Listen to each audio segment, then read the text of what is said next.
Bonjour les amis. On a parlé de l'urgence et même de l'extrême urgence de mettre en œuvre les fermes de la vie. Alors, on va essayer il y a deux raisons qui se conjuguent pour cette notion d'urgence.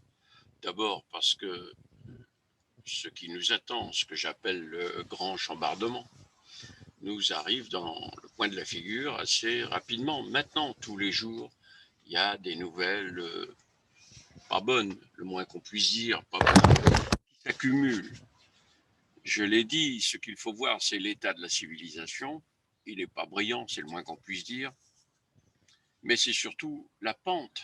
C'est que, au lieu de s'améliorer, ou même de prévoir que les choses peuvent s'améliorer, qu'il y a des mouvements telluriques qui font que demain le chômage va diminuer, demain les gens continueront à manger à leur faim, que demain... Non, c'est exactement l'inverse qui se passe. Tous les jours, on a des nouvelles qui sont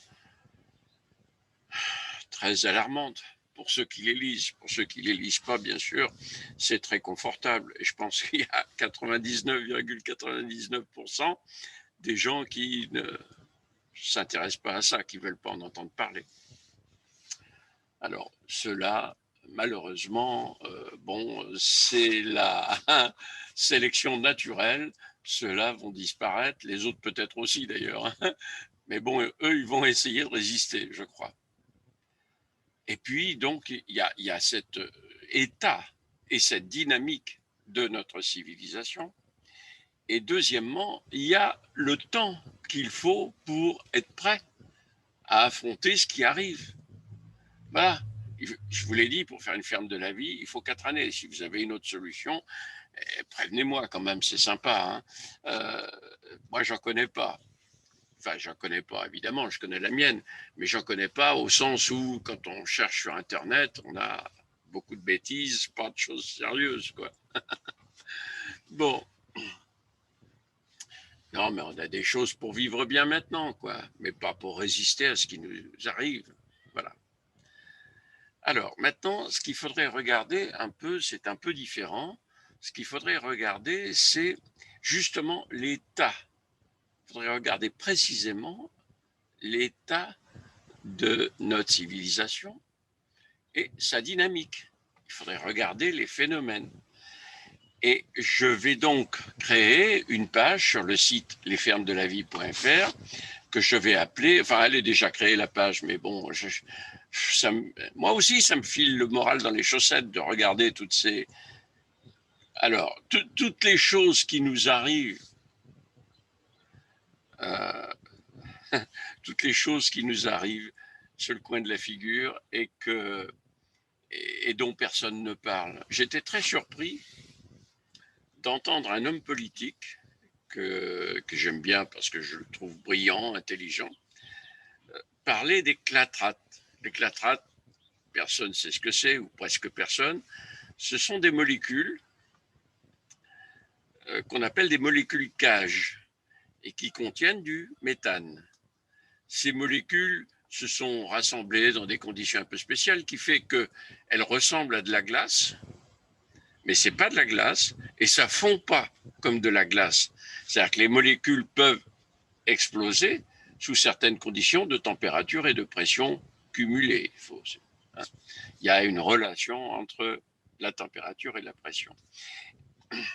Et ces clatrates, donc, présentent un danger gigantesque, puisque ils représentent, en termes de gaz à effet de serre, autant que tout le pétrole qui existait sur Terre, tout le gaz qui existait sur Terre et tout le charbon qui existe sur Terre. Quand je dis qui existait, qui existe encore. Donc c'est le volume de ces trois choses-là émettant du CO2 quand ils sont dégradés, brûlés, voilà. Eh bien, les clatrates, ça représente la même chose. Alors, il y en a au fond des mers, et c'est vrai qu'au fond des mers, actuellement, pour des raisons que je ne connais pas, ça remonte, c'est-à-dire qu'on voit apparaître en surface des glaçons. Ce ne sont pas des glaçons en réalité, hein. Ce sont des clatrates, ce sont des masses de ces molécules rassemblées qui donc arrivent à la surface et vont se dégrader à terme, quoi. Hein, même si je vous l'ai dit, c'est pas de la glace. Hein. Ça serait trop simple. Et on se demande pourquoi les incendies, bon, c'est 20 millions d'hectares, donc en Sibérie, au nord du cercle polaire. Pourquoi ces incendies continuent, quoi. Hein. Bon, le bois qui est à la base, c'est du bois plutôt humide, qui n'a pas tendance à sécher facilement, hein, qui n'est pas, c'est pas des résineux, hein, et pourtant ça brûle. Alors bien sûr, il n'y a personne qui va l'éteindre, mais quand même, c'est tout de même très étrange que ça continue à brûler. Et une des explications que je donne, moi, je n'ai lu ça nulle part, mais c'est que le permafrost est constitué de beaucoup de clatrates. Et le feu arrivant fait exploser ces, ces molécules et le méthode sort et évidemment s'enflamme. Hein. Voilà, il n'y a rien de plus simple. Il s'enflamme et donc il met le feu au bois et aux forêts qu'il y a autour. Voilà, donc vous voyez, notre avenir n'est pas brillant, quoi. Hein. Bon, alors on attend que ça se passe et puis ça va arriver ou bien on fait quelque chose. Moi, c'est la question que je vous pose. Hein. Moi, j'attends. Hein. Bon, il y a des gens qui travaillent tout de même. Hein. Je regarde les messages défiler là, des gens qui font des fermes. Ça défile, je peux même pas suivre. Quoi. J'essaye même plus de suivre. Mais il y en a quand même peu par rapport à la population française, quoi. Hein. À ce rythme-là, dans 2 ans, on est à 1 million de personnes, quoi. Hein.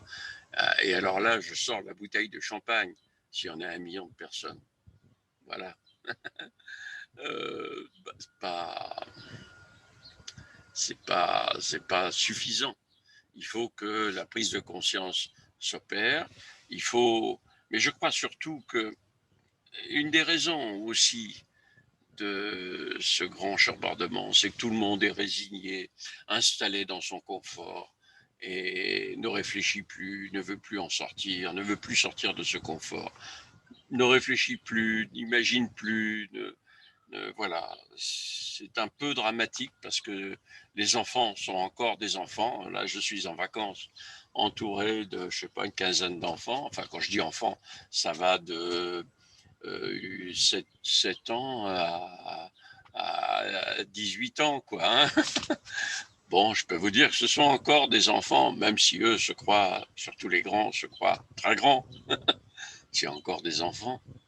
Mais les adultes, waouh, les adultes.